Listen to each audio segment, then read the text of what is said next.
हमारे बीच उपस्थित हुए हैं डॉक्टर शुभेंदु द्विवेदी। आप आए, मंच पर आसन ग्रहण करें। हमारे हिंदी प्रकोष्ठ के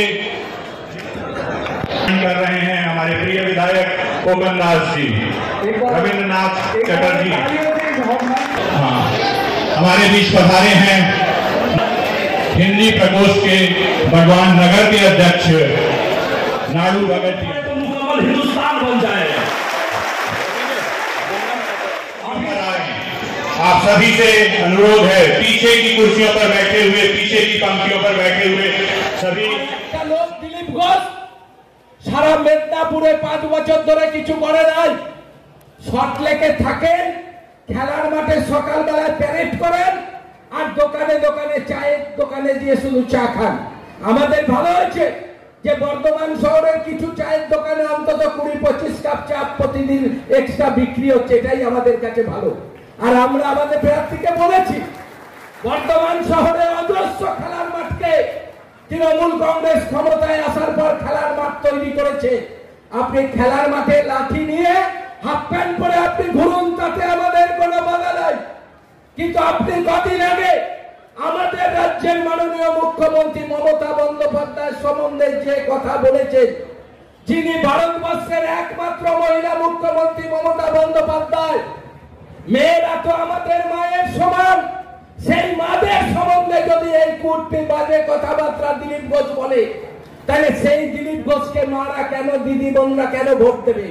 আমরা মনে করি আমরা একটা রাজনীতি দল করি।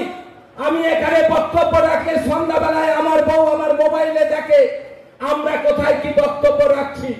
যদি আমরা কোনো মা বোন সম্বন্ধে একটা বাজে কথা বলি, আমি ঘরে ঢুকলে প্রথম আমার বউ জিজ্ঞাসা করবে কেন তুমি মেয়েদের সম্বন্ধে এই কথা বলেছো, সেইটা আমার বউ আমাকে জিজ্ঞাসা করবে। কিন্তু আজকের যিনি বর্তমান দুর্গাপুরের প্রার্থী দিলীপ ঘোষ, তিনি বিয়ে করেন নাই, তাই তিনি মা বোনদের সম্বন্ধে কিছু জানেন না। যেখানে সেখানে মা বোনদের সম্বন্ধে বাজে কথা বলছে এই দিলীপ ঘোষ।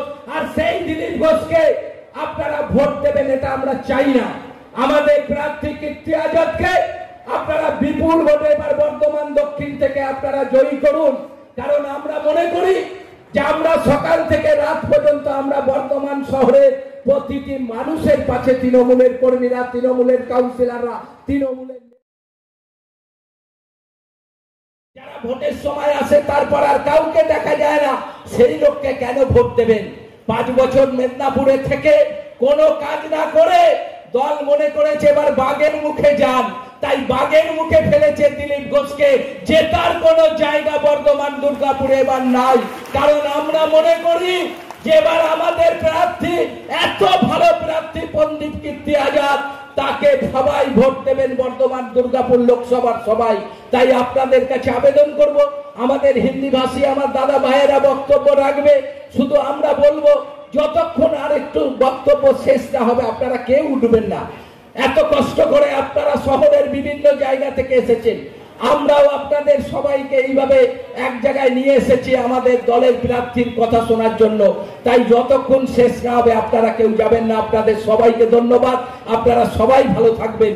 नमस्कार। बेचारा हार मान चुका है, वो हमारे तृणमूल वर्कर्स को बधाई देने के लिए गया।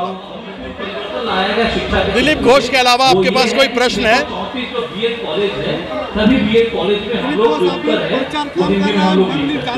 दिलीप घोष के अलावा कोई प्रश्न है? हम पागल लोगों के बारे में बात नहीं करते हैं।